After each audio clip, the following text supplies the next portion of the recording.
Hello tout le monde, j'espère que vous allez bien. Bienvenue dans cette nouvelle vidéo consacrée aux sorties Charleston du mois de mai. Alors, petite parenthèse avant de commencer la vidéo, il fait très chaud dans mon appartement actuellement, 25 degrés. Donc écoutez, si je suis un peu dans les vapes ou que je bafouille, veuillez m'en excuser, mais je supporte très peu la chaleur. Donc voilà, ici on est dans un exercice de style où je vais essayer de faire du mieux que je peux tout simplement. Donc voilà, du coup comme il y a pas mal de sorties au mois de mai chez Charleston, et bien trêve de blabla, je vous montre tout ça. Tout d'abord, le 5 mai est paru Chevelure, qui est un recueil de nouvelles écrit par 12 femmes. Et alors, je vous donne directement l'info, comme ça je n'oublie pas. Mais il faut savoir que pour un livre acheté, 1 € est reversé à l'association 125 et après, qui lutte contre les violences faites aux femmes. Voilà pour la petite info qui est importante, je trouve. Et puis après, maintenant, du coup, je vous en lis le résumé. Donc, c'est l'histoire d'une femme dont les cheveux blanchissent, d'une Iranienne qui libère sa chevelure sur la place publique au péril de sa vie, d'une femme qui dans les années 1920 se coiffe à la garçonne, d'un homme qui tombe amoureux des cheveux d'une inconnue, d'une femme jugée pour sa rousseur, d'une pop star qui se rase la tête sous les flashs des paparazzi, d'une jeune fille tondue par erreur. Les cheveux des femmes portent une mémoire intime et collective, faite de lutte, d'injonction et de réappropriation. Ils sont un terrain de contrôle autant qu'un espace de liberté et cristallisent à travers les époques et les cultures le regard social, le désir, le scandale, la peur ou la rébellion.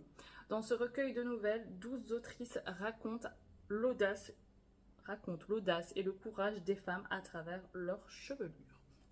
Voilà pour le résumé. Eh bien écoutez, j'ai vraiment beaucoup aimé ce recueil. D'habitude, je lis très peu de recueils de nouvelles parce que c'est pas un genre qui m'attire. Généralement, je trouve ça un petit peu trop court ou ça manque de profondeur. Enfin voilà, généralement, je suis pas embarquée et là, le sujet m'intriguait. J'avais pas été lire de 4e de couverture, on nous l'a envoyé en ENC, je l'ai lu et j'ai trouvé ça très intriguant et très étonnant comme choix de sujet. Voilà, on me dit chevelure, je dis tiens, c'est étonnant d'écrire sur les cheveux des femmes et honnêtement c'est très bien écrit.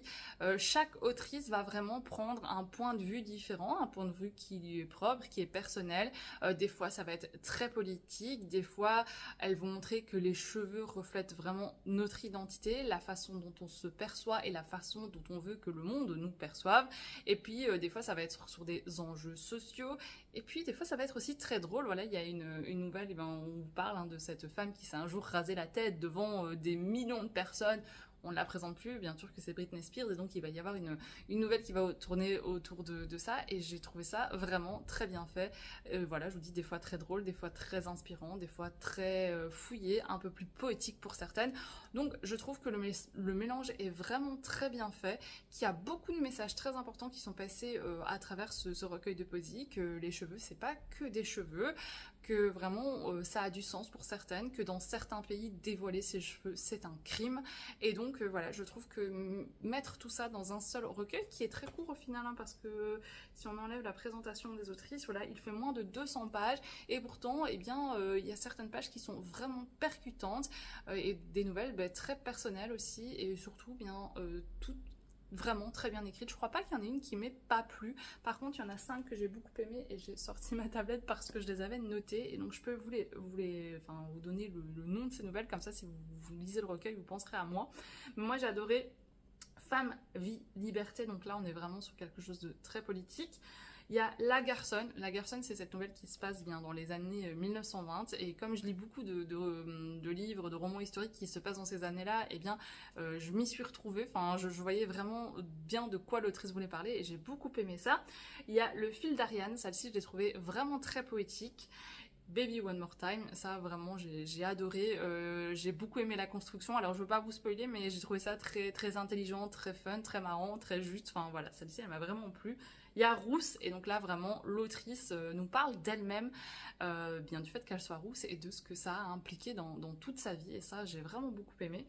Et puis ça c'est la dernière, je m'en souviens très bien, c'est La perruque de Kate. J'ai adoré, il y a vraiment une touche de folie, c'est drôle, c'est un peu cocasse, mais vraiment j'ai beaucoup aimé. Donc voilà, ça c'est un peu mon top 5, mais pour le coup, comme je vous dis, il n'y en a pas une que je crois que j'ai pas aimé. Elles sont toutes bien écrites, et puis très courtes. Et ça m'a pas dérangé. Je vous avais dit là au début, généralement c'est court, c'est pas assez fouillé. Et bien là, franchement, c'était très bien. Il en fallait pas plus. Je trouve que ce que chacune avait à raconter transparaissait très bien dans la nouvelle qu'elle a écrite. Donc voilà, si vous aimez les recueils de nouvelles, il vous plaira. Et si vous voulez vous lancer dans ce genre, n'hésitez pas avec celui-ci. Moi, je l'ai trouvé très bien fait. Le 5 mai est paru le dernier roman de Sophie Jomain, à savoir Journal d'une Wedding Planner. Alors je vais vous le résumer rapidement, tout simplement parce que ce genre d'écriture au dos, j'ai du mal à le lire, donc j'ai peur de bafouiller beaucoup. Mais donc on va suivre Zélie Aumont, qui est organisatrice de mariage, qui a sa société à Honfleur, en Normandie. Et là, elle a perdu un très gros contrat, donc les finances vont mal, et du coup elle va devoir accepter de s'occuper du mariage de Joséphine et Armand, sauf que Joséphine, c'est vraiment sa pire ennemie du lycée, vu qu'elle l'a traumatisée. Et en plus de ça, elle va rencontrer Félix, le témoin, qui va venir un peu se mêler de tout ça, qui va surtout la garder à l'œil parce qu'il n'a pas confiance en elle. Et alors, il faut savoir que Zélie, elle a une particularité, c'est qu'elle a un don olfactif. Elle peut sentir si les couples vont bien matcher l'un avec l'autre selon les odeurs que les uns les autres dégagent.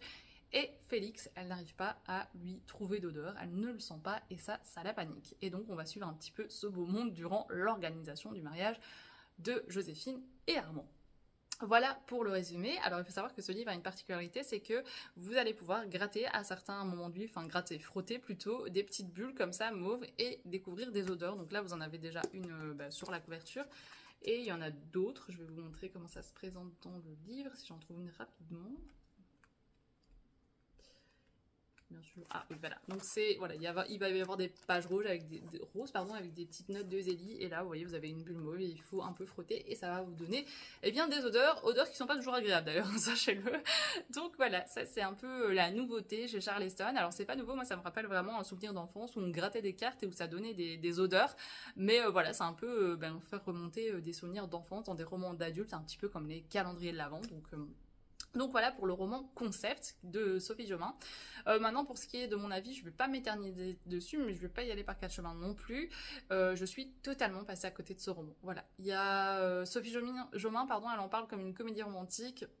Bah moi je sais pas, soit j'ai pas les codes, soit j'ai pas trouvé, mais voilà, elle a donné un peu comme exemple le journal de Bridget Jones, bien j'ai pas retrouver cette ambiance-là, je sais pas. Déjà, Zélie, ben voilà, j'ai pas accroché au personnage, je trouve qu'elle manque de communication et elle est un peu cliché, un peu beaucoup de clichés comme pas mal des personnages dans le roman. Apparemment, ça fait partie des comédies romantiques, les personnages clichés, mais là, je sais pas, moi je trouve ça un peu trop cliché.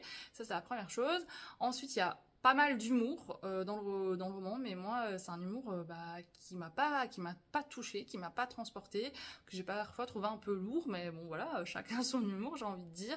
Et puis c'est peut-être la chose la plus importante, Sophie Jomain va aborder un sujet important. Voilà, Joséphine et Armand, c'est un couple qui va pas bien. Je peux pas vous dire pourquoi parce que ce serait un peu vous spoiler entre guillemets, mais voilà, on imagine bien, voilà, Joséphine, elle est pas très bien avec Armand, elle vit pas des situations faciles. Zélie s'en rend compte et elle va pas faire grand chose. Et je trouve que ce sujet, il est posé là, il existe dans le roman, mais on va pas plus loin. Et moi, personnellement, ça me dérange. Ça a beau être une comédie romantique, je pense que si on parle de sujets importants qui touchent beaucoup de gens, eh bien, c'est important d'aller jusqu'au bout, en fait. Et là, il est vraiment en surface et il se règle en deux et enfin, je sais pas. Voilà, moi, j'ai été un peu perplexe sur la manière dont ce sujet est amené, a été abordé, a été traité. Et donc voilà, c'est pas un roman que j'ai apprécié lire. Alors bon, j'ai envie de vous dire, par contre, il est court. Donc c'était plutôt chouette parce que je l'ai lu vite, du coup, mais il fait 238 pages. Donc voilà, c'est un roman assez court, mais moi, c'est un roman voilà, qui ne m'a pas touchée. Et je l'ai quand même terminé parce que voilà, j'essaye vraiment de terminer du mieux que je peux tous les romans que je lis. Mais là, pour le coup, c'était vraiment juste parce qu'il était court et que j'avais le temps. Mais voilà, moi, je suis passée à côté, mais je trouve ça important de vous le dire quand même. Toujours le 5 mai est paru On n'écrit pas sur le bonheur de Camille Anzobe. Donc c'est un livre qui fait partie de la collection Paradis perdu que je n'ai pas encore reçu, donc je ne vais pas vous le montrer en physique, mais je vous mets une photo ici.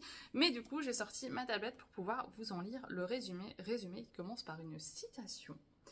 Il n'existe pas de mot en français pour décrire la conscience aiguë de créer des souvenirs, des jours heureux. Ça donne au moment une beauté particulière, c'est une mélancolie joyeuse et prématurée. Enfin, un présent sans nuages, enfin, bientôt, un passé sans regret. Quand on lui propose d'écrire sur son paradis perdu, Camille Anzaume pense d'abord à l'île de rêve où elle a fêté ses 40 ans, avant de réaliser que son paradis perdu se trouve à Rouen, en Normandie, sa ville natale. Après 10 ans d'exil en région parisienne, elle vient de s'y installer à nouveau avec mari et enfants cette fois. Mais elle n'a plus d'inspiration, car c'est bien connu, on n'écrit pas sur le bonheur. Et si les paradis perdus n'étaient finalement pas faits pour être retrouvés? À travers ce récit plein d'humour, de tendresse et d'ironie, Camille Anzaume nous livre une réflexion sensible et piquante sur l'écriture, le bonheur et la manière dont on se réapproprie des territoires de son enfance. Voilà pour le résumé, et alors je vous le dis parce que je le vois, il fait 180 pages. Du coup, ce que j'en ai pensé, eh bien, écoutez, j'aime toujours autant la plume assez piquante, pleine d'ironie et de sarcasme, mais aussi d'humour de Camille Anzaume, puisque si vous vous rappelez, j'ai lu Ma Belle au début de mon aventure Charleston, et c'est vraiment ce qui est ressorti de cette lecture. Et du coup, là, on est de nouveau dans un récit très personnel, vu que c'est le but de la collection Paradis perdu. Et on retrouve vraiment toute cette dimension personnelle de la vie de Camille Anzaume. C'est vrai qu'au début, elle nous emmène un peu sur une île grecque. On se dit, ouais, c'est vrai que ça a l'air d'être un très beau paradis perdu. Et puis, elle va vite dévier en nous ramenant à Rouen et elle va nous expliquer pourquoi c'est son paradis perdu. Parce que c'est là que, eh bien, elle s'est toujours sentie heureuse. Elle a fait des allers-retours entre Rouen et Paris, souvent. Mais à chaque fois, elle y revient. Et donc, elle nous explique un peu tout ça. Mais elle nous explique surtout que c'est dur d'écrire sur le bonheur parce que le bonheur généralement ça n'intéresse pas les gens ils aiment bien lire des histoires tristes, des histoires qui font peur, là où il y a des rebondissements. Or à Rouen, techniquement pour le commun des mortels c'est pas là où il se passe grand chose, mais pourtant c'est là qu'elle est heureuse, Camille Anzaume, c'est là qu'elle nous fait parcourir un peu la ville au gré de ses souvenirs, des choses qu'elle aime, du pourquoi elle les aime ces choses. Et donc j'ai trouvé ça très intéressant. Pour le coup c'est vraiment toute la partie du livre qui m'a plu. Maintenant j'ai quelques bémols. Déjà, Camille Anzaume, elle parle de beaucoup de choses et donc parfois elle va digresser en parlant d'un truc puis d'un autre puis elle va revenir et c'est vrai que c'est un peu facile de s'y perdre je trouve parce que j'ai l'impression qu'elle nous écrit comme si elle parlait à des amis. Donc c'est vrai que des fois quand on parle, on pense à un truc, puis à un autre, et puis on regroupe tout ça. Donc parfois j'avais un peu du mal à suivre le fil de ses pensées. Et alors surtout le vrai bémol ici, c'est la fin. Alors je vais pas vous spoiler en vous la racontant, mais elle m'a vraiment laissé perplexe cette fin. Elle est vraiment très différente de ce à quoi je m'attendais. Parce que pour rappel, il y avait le livre de Julien Sandrel, donc c'est un peu la comparaison en se disant tiens les deux, qu'est-ce qu'ils vont nous raconter? Et là la fin elle est vraiment vraiment différente, vraiment inattendue et moi j'aurais pas aimé ça, j'aurais voulu une autre fin. Là on est sur quelque chose je sais pas, de pas commun ou qui, de mon point de vue, ne colle pas avec le type de récit qu'on est censé attendre dans ce genre de collection. Donc voilà, je suis un peu perplexe sur la fin et du coup ça m'a laissé un goût d'inachevé cette fin, ce qui est bien dommage parce que dans l'ensemble je vous dis voilà c'est un récit de vie qui m'a plu. J'aime beaucoup en apprendre sur les auteurs. Alors Camille Anzaume je la connaissais moins que Julien Sandrel parce que j'avais lu que Ma Belle. Ma Belle m'avait vraiment titillé avec cette plume vraiment ouais, avec pleine d'ironie, de sarcasme, beaucoup d'humour, mais au final énormément de profondeur parce que Camille Anzaume se questionne beaucoup et du coup nous questionnons beaucoup. Je trouve que là le fait de parler de bonheur ça donne un peu matière à réfléchir. Qu'est-ce que c'est le bonheur, qu'est-ce que c'est pour nous le bonheur, pour moi en tout cas. Donc voilà, c'est vraiment dommage que cette fin vienne entacher tout ce que j'avais trouvé de bien dans ce livre, parce que du coup, si je devais lui donner une note, je lui donnerais peut-être 3,5, parce que pour moi, les fins, c'est vraiment très important. Voilà, je pense que j'en ai déjà parlé, mais les fins ouvertes, j'ai beaucoup de mal. On n'est pas sur une fin ouverte, on est sur une fin un peu spécifique, mais donc voilà, c'est pas une fin qui moi m'a plu, mais au-delà de ça, sincèrement je vous dis c'est un récit que j'ai beaucoup aimé et j'aime en apprendre sur les auteurs, donc cette collection me plaît beaucoup et je pense que quand je serai plus lectrice Charleston, je continuerai à m'intéresser parce que je trouve ça vraiment très intéressant de savoir qu'est-ce que les auteurs entendent par paradis perdu, comment ils interprètent ça et comment ils arrivent à bien écrire un récit à partir de ce thème-là, que je trouve très difficile au final parce que je me suis un peu posé la question, moi ce serait quoi mon paradis perdu? Au final je sais pas très bien sur quoi j'écrirais, donc Donc voilà, chapeau aux auteurs qui s'y prêtent, mais en tout cas, sachez que si vous avez aimé La plume de Camille Anzaume dans ses romans précédents surtout, eh bien vous la retrouverez là, parce que c'est vraiment très très bien écrit. Et enfin, le 5 mai est sorti le retour de Carrie Soto de Taylor Jenkins Reid. Je vous ai gardé le meilleur des sorties du 5 mai, de mon point de vue, pour la fin. Je vous en lis donc le résumé, et puis après on en parle. Donc, New York, 1994, mon année de naissance, sachez-le. Voilà. Des tribunes de l'US Open, Carrie Soto, la plus grande joueuse de tennis de tous les temps, voit l'éblouissante Nikki Chan lui arracher son record mondial. À 37 ans, alors qu'elle a pris sa retraite depuis plusieurs années, Carrie reste une battante. Elle qui a tout sacrifié, entraînée par son père depuis l'âge de 2 ans, prend une décision inédite, revenir dans la compétition et reconquérir son titre. Même si les médias la critiquent et qu'elle doit faire face à des propos sexistes et racistes, même si son corps ne va plus aussi vite qu'avant, et même si elle doit ravaler sa fierté pour s'entraîner avec l'homme à qui elle a failli ouvrir son cœur, Carrie a quelque chose à prouver avant de quitter le terrain pour toujours. L'autrice culte de Daisy Jones and the Six et Les 7 maris d'Evelyn Hugo nous offre l'aventure épique et bouleversante d'une championne décidée à trouver sa place au sein d'un univers impitoyable. Voilà pour le résumé. Eh bien écoutez, je ne vais pas passer par 4 chemins pour celui-ci non plus. C'est un coup de cœur, un immense coup de cœur. Et en même temps, est-ce étonnant? Si vous me connaissez un petit peu, vous savez que je suis une immense fan de Taylor Jenkins Reid. Je pense qu'aujourd'hui, je peux vous dire que c'est mon autrice préférée.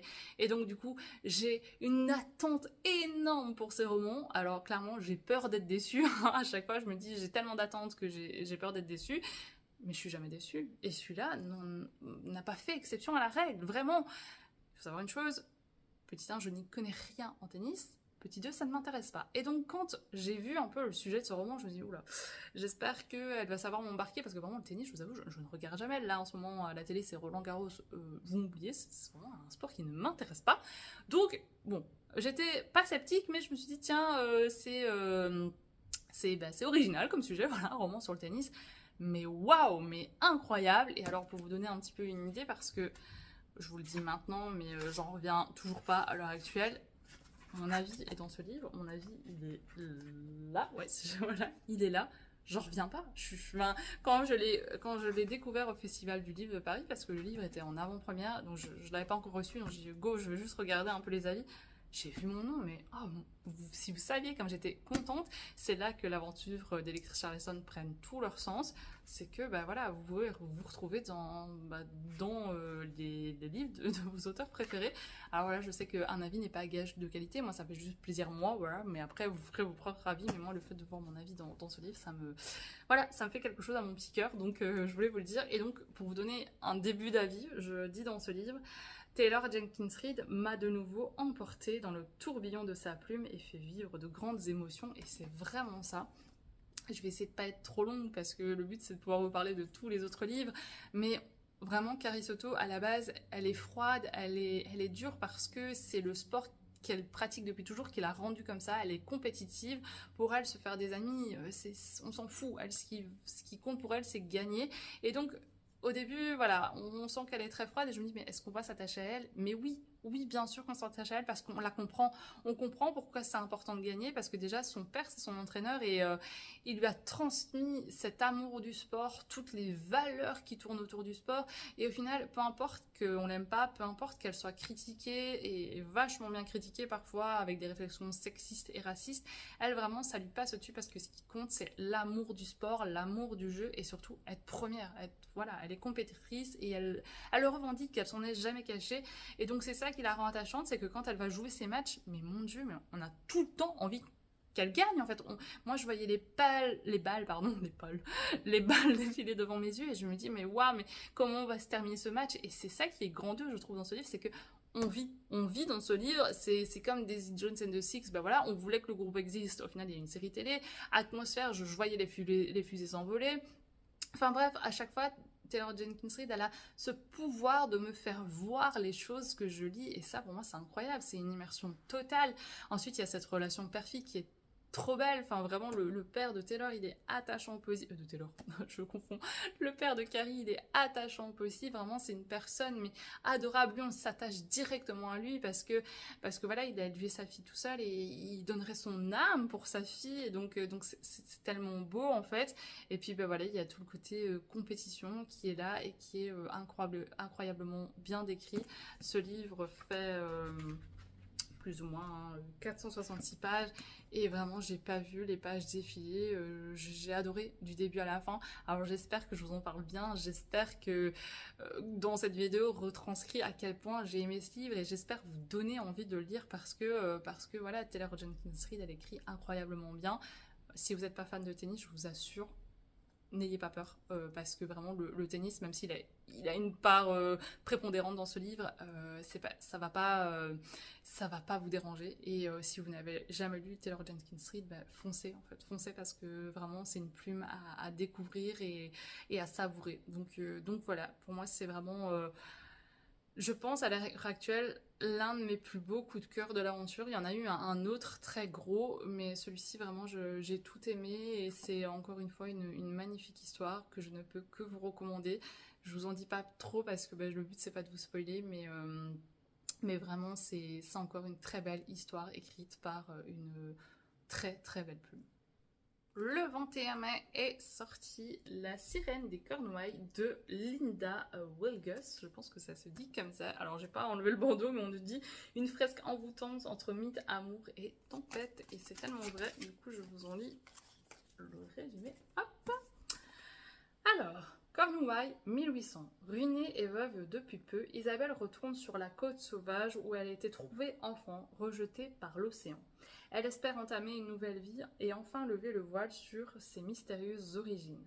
Car dans ce village battu par les vents, on murmure qu'elle serait la fille d'un esprit marin.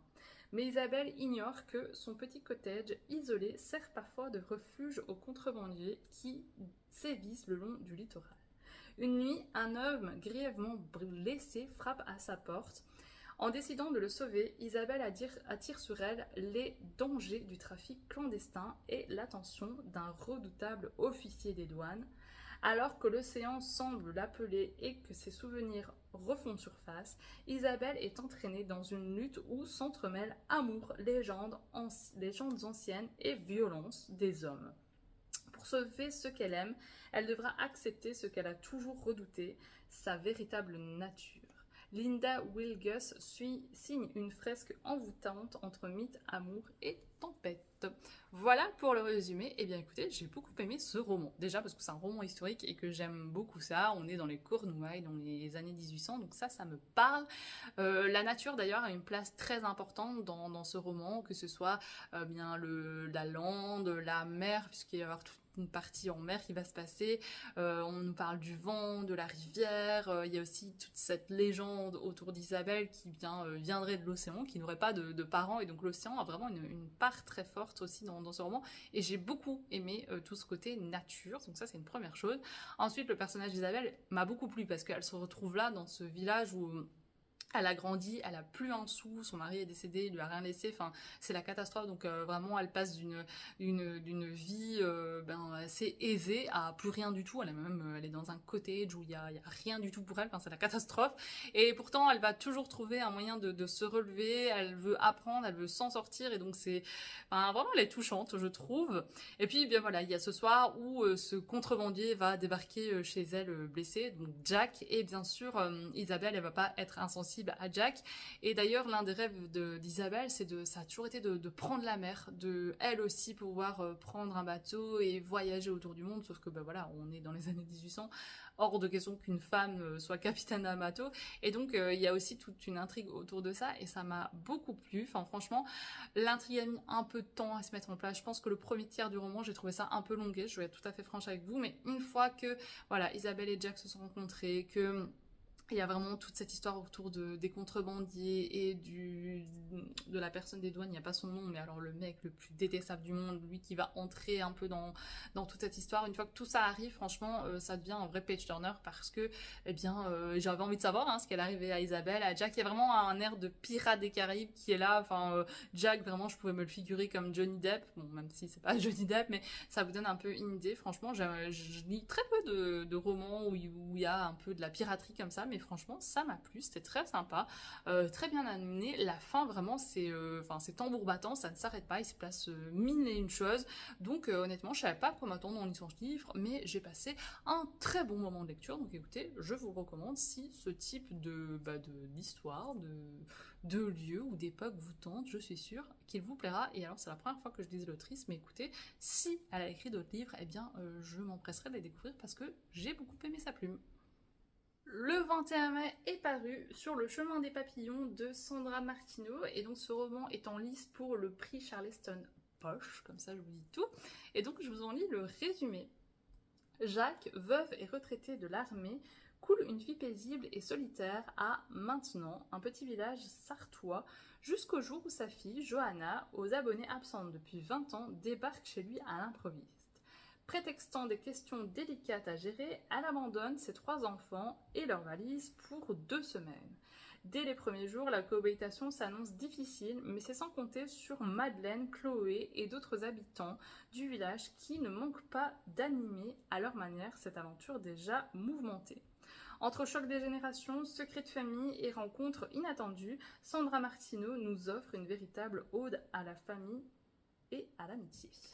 Voilà pour le résumé. Eh bien écoutez, j'ai beaucoup aimé ce livre. J'ai trouvé ça très sympa, très fun, très frais. Enfin vraiment, ça m'a plu. J'ai passé un bon moment de lecture parce que vraiment, on va découvrir ce personnage Jacques, donc qui est un papy à la retraite, qui coule des jours heureux dans ce petit village de moins de je sais pas 1000 habitants. Enfin vraiment, ils sont très peu. Il a sa petite maison, sa vie tranquille, tout va bien pour lui.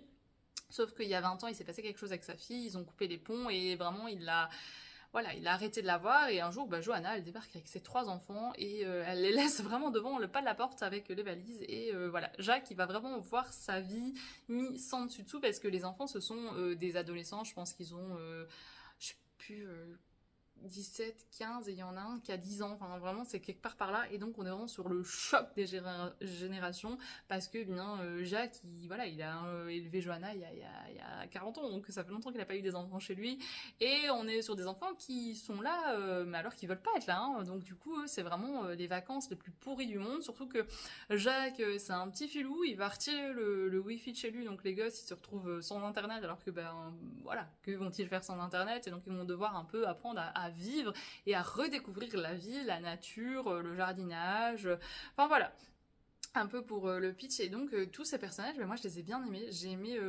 vivre un petit peu avec eux, passer ces 15 jours de vacances avec eux, parce qu'il y a vraiment des situations très cocasses, très drôles, très émouvantes, parce qu'on va apprendre pourquoi Jacques et Johanna se parlaient plus, surtout qu'il y a une histoire derrière le fait que les enfants vont se retrouver 15 jours chez leur grand-père alors qu'ils n'ont jamais été.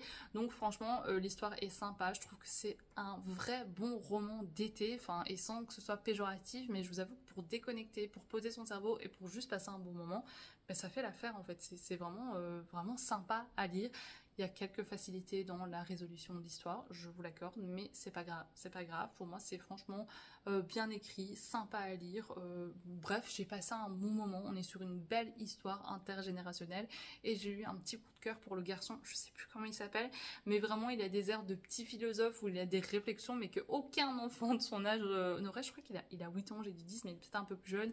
Et vraiment, il débarque là comme ça, il va te sortir une phrase et tu te dis waouh, mais c'est tellement fou pour un enfant. Enfin voilà, c'est un personnage très bien construit qui moi m'a plu, et donc voilà, c'est une plume rafraîchissante en fait, c'est vraiment le mot qui me vient quand je pense à ce roman. Et donc si vous voulez passer un bon moment sans prise de tête, c'est celui-ci qu'il vous faut.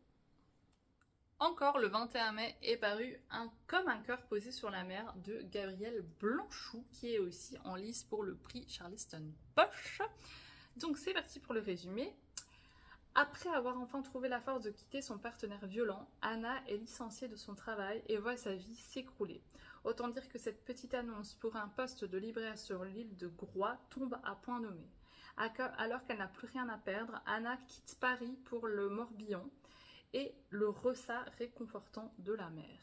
Auprès des chaleureux habitants de l'île, d'une patronne bienveillante et d'un marin au sourire tranquille, la jeune femme s'ouvre de nouveau au monde et aux autres. Mais le bleu de l'océan suffira-t-il à effacer ceux de son corps et de son âme? D'autant que la menace de son passé plane toujours. Voilà pour le résumé. Et alors il y a quand même l'avis de Faustine, donc première de couvre, qui est en quatrième, donc je vais vous le lire. Une histoire aussi douce qu'émouvante qui met à l'honneur les paysages sauvages de la Bretagne, mais aussi les rencontres inattendues et celles qu'on et ce qu'elles ont à nous offrir. Excusez-moi, je bafouille. Eh bien écoutez, c'est un livre que j'ai également beaucoup aimé. Vous allez dire que j'ai beaucoup aimé, mais oui, c'est vrai, parce que là, on est sur un sujet bien différent, bien plus difficile. Là, on parle de violence conjugale dans le dur. Voilà, l'autrice ne va pas édulcorer ce qu'a subi Anna, loin de là. Avant de parler de ses violences physiques, de ses violences morales et de tout l'impact que ça a eu sur elle. Ça l'a détruite, hein, clairement. En plus de ça, elle se voit licenciée et donc vraiment sa vie n'a plus de sens. Voilà, elle sait pas comment elle va arriver et puis voilà, une petite annonce va un peu lui tomber dessus et elle va se dire ok, je quitte tout, je prends une mini valise et je pars. Sauf que l'arrivée sur cette île va pas être facile parce que déjà elle est nouvelle et puis surtout elle a perdu confiance en elle, en l'être humain. Enfin, ça va être compliqué pour elle et donc on va vraiment suivre dans ce livre sa reconstruction du moment où elle arrive sur cette île, où elle va trouver un travail, elle va devoir se trouver un nouveau logement, se réinventer, mais ça va pas être facile. Voilà, elle va toujours repenser à ce qui lui est arrivé, elle va vivre des nuits très compliquées avec des cauchemars qui vont vraiment la hanter. Et donc voilà, on s'attache très facilement à Anna, surtout que je trouve que l'autrice l'a bien décrite. Enfin, moi j'arrivais vraiment à me la figurer et j'ai trouvé ça, eh bien, même si le sujet est dur, voir quelqu'un se reconstruire, eh bien ça fait du bien en fait. C'est un livre qui est tout en douceur, où aussi les paysages vont avoir une grande importance, qu'on est sur une petite île, où il y a du vent, où il y a la mer, et tout ça va faire du bien à Anna, parce qu'elle va vraiment redécouvrir le plaisir des choses simples, puisqu'elle n'avait plus de plaisir à rien. Donc vraiment, ça m'a beaucoup plu. Alors, là, pour le coup, j'aurais aimé qu'il y ait des pages en plus parce qu'il y a certains événements qui vont aller trop vite, une fin peut-être un peu trop rapide aussi. Donc là, pour le coup, franchement, des pages en plus ne m'auraient pas déplu parce que j'étais bien dans ce livre malgré, je vous dis, toute l'horreur qu'Anna a vécue et la complexité de la situation. Vraiment, le fait qu'on soit sur une reconstruction, que ce soit plus lent, plus doux, ben ça fait du bien, ça fait du bien. Donc moi, c'est ce qui ressort de cette lecture, c'est que voilà, ça m'a fait du bien et que j'ai aimé voir Anna, eh bien, se redécouvrir, se rouvrir au monde. Et donc voilà, c'est une belle histoire, pas facile, très bien écrite, qui traite d'un sujet, eh bien, comme je vous dis, qui est très compliqué, mais qui est très important, je trouve. Et l'autrice le fait, pour le coup, pour ma part, avec beaucoup de brio, je trouve. Donc c'est un livre que je vous recommande. Le 21 mai est paru Iphigénie de Benjamin Carteret, et alors j'ai pas retiré le bandeau non plus, mais donc c'est écrit La grande voix française de la mythologie. Ça vous donne un peu le ton de ce dont va parler le livre. Donc c'est parti, je vous en lis le résumé. Alors qu'elle s'avance vers l'autel, Iphigénie, fille du roi Agamemnon, ne sait pas que son père l'a offerte en sacrifice pour obtenir des vents favorables et ainsi mener la guerre contre Troie. Âgée d'à peine 16 ans, la jeune princesse qui a grandi à l'abri de la violence du monde est sauvée in extremis par la déesse Artémis et s'enfuit loin des siens. Commence alors une véritable odyssée à travers la Méditerranée et l'Asie déchirée, guidée par les vents. Elle découvre les secrets monstrueux de sa famille et part à la rencontre de personnages mythologiques et de peuples disparus. Descendre de Troie aux terres sauvages des steppes, Iphigénie devient une guerrière redoutable et prépare sa vengeance. À travers cette épopée faisant écho à notre époque contemporaine, Benjamin Carteret réinvente le mythe d'Iphigénie qui sublime en héroïne fougueuse et téméraire. Voilà pour le résumé. Eh bien écoutez, je ne vais pas m'éterniser sur ce livre parce que je l'ai abandonné. C'est mon premier abandon de l'aventure, j'espère le dernier, mais Voilà, je savais que quand on m'a dit que ça parlait de mythologie, enfin, après le titre parle de lui-même, mais voilà, je partais déjà un petit peu perdante en me disant que c'est pas un sujet qui m'intéresse, pas du tout, voilà, à l'école ça m'a jamais intéressé, les films, les séries, pas du tout. Donc voilà, c'est pas un sujet qui m'intéresse, donc du coup c'est un sujet que je ne connais pas. Mais je me dis, ok, c'est pas grave, je vais quand même essayer de plonger dans l'histoire d'Iphigénie. Bah écoutez, je suis vite remontée, hein. Voilà, j'ai lu je pense 70 ou 80 pages, quelque part par là. Je vous l'ai pas dit, mais c'est un livre qui fait plus ou moins, on va dire, hein, 420 pages. Remerciements, donc j'en ai lu 70, mais ça le faisait pas. Franchement, j'étais perdue parce que voilà, Iphigénie, c'est un mythe que je connais pas, même s'il est expliqué au début. Hein, franchement, je pense que le début c'est comme le mythe, et puis après, bah voilà, Benjamin Carteret réinvente le mythe. Mais comme c'est un mythe que je connais pas, que tous les noms grecs pour moi, c'est pas ils se ressemblent loin de là, mais ils sont tous très compliqués à retenir, et donc du coup j'avais du mal à savoir qui était qui avait un lien avec qui. Il y a des personnages qui partaient et qui revenaient, je me dis mon dieu, mais lui d'où il sort encore. Enfin bref, j'étais perdue, mais parce que tout simplement, comme c'est pas une littérature qui m'intéresse, je crois que j'ai pas cherché à me retrouver, entre guillemets. Donc voilà, c'est tout simplement un abandon, ça arrive, on peut pas tout aimer, mais pour le coup, voilà, celui-ci, voilà, il fera partie de mes abandons, mais je connais quelqu'un qui est féru de mythologie grecque et de littérature grecque, donc je sais à qui je vais pouvoir le donner, à qui ça fera plaisir, mais voilà, comme ça, vous savez qu'il paraît quand même le 21 mai aux éditions Charleson, donc si vous adorez ce genre de livre, foncez, parce que alors autant moi j'ai abandonné, autant il a quand même plu à pas mal de lectrices, parce qu'il y a des bons avis au fond, à la fin du livre, donc... Voilà, mon premier abandon, mais je vous le présente quand même. Et enfin, on arrive au bout parce que le dernier livre qui est paru le 21 mai, c'est celui-ci, donc c'est J'aurais quand même été te dire de Charlie Watt, qui est également en lice pour le prix Charleston Poche. Je vous en lis donc le résumé. Alors, star internationale de la pop, Michael a disparu des radars depuis la mort accidentelle de sa petite amie Marilyn, dont il n'arrive pas à se remettre. Un soir, en cherchant un peu de sa présence dans ses affaires, il tombe sur un billet d'avion, un aller-retour à son nom, à elle, pour Nice. Le poison du doute s'immisce en lui, et si Marilyn n'était pas celle qu'il pensait, fou de douleur et d'incompréhension, il n'a plus qu'une idée en tête, découvrir son secret. De New York jusqu'aux falaises vertigineuses d'Écosse en passant par les plages canoises, Michael entreprend un voyage aussi intime qu'imprévisible qui va lui offrir bien plus que ce qu'il n'imaginait. Porté par la plume sensible et lumineuse de Charlie Watts, une histoire bouleversante sur l'épreuve du deuil, la force de l'amitié et la nécessité de réapprendre à vivre. Et alors je peux d'ores et déjà vous dire que mon avis est dans ce livre. Et je vais vous le lire, il est juste ici. Un roman entre émotion et humour porté par des personnages secondaires inoubliables. Et c'est tellement vrai parce que ici dans la 4e on parle de Michael et Marilyn, mais pour moi le personnage secondaire qui au final est aussi principal que les autres, c'est, je pense qu'il s'appelle Daryl. Ouais, je pense, enfin je vais pas le retrouver comme ça, mais ouais, c'est Daryl, mais ce personnage, mais je l'ai adoré. Franchement, si on fait un spin-off sur Daryl, je suis totalement pour.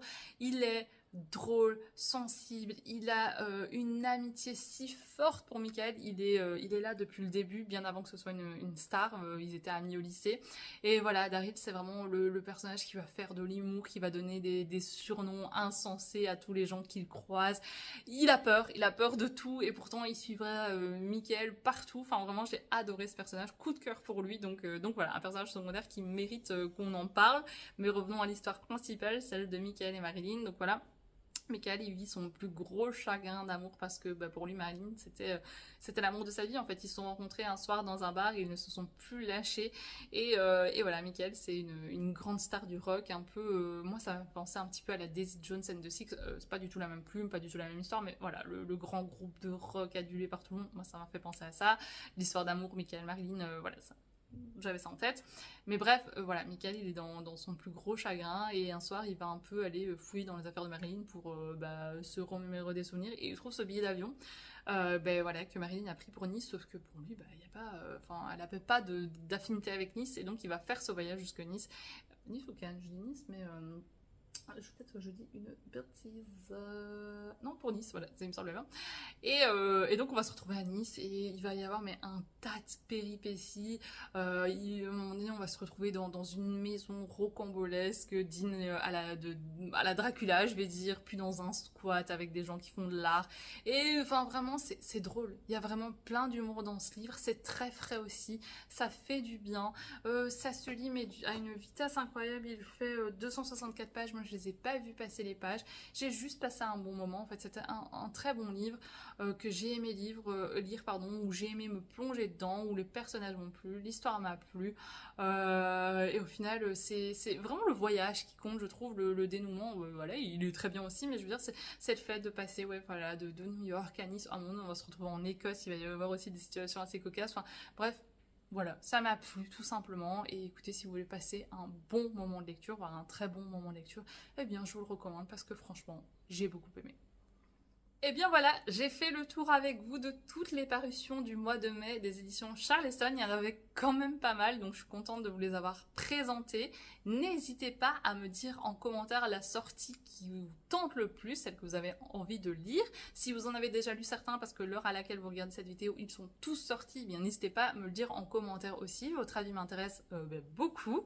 Et puis, eh bien, moi je suis très contente de vous avoir présenté toutes ces sorties. N'hésitez pas, comme je vous dis, commenter cette vidéo, la liker, et puis si le cœur vous en dit, la partager. En attendant, moi je vous retrouve la semaine prochaine dans un nouveau vlog, et puis si pas, le mois prochain pour les sorties du mois de juin. Merci de m'avoir regardé jusqu'au bout. Bye tout le monde!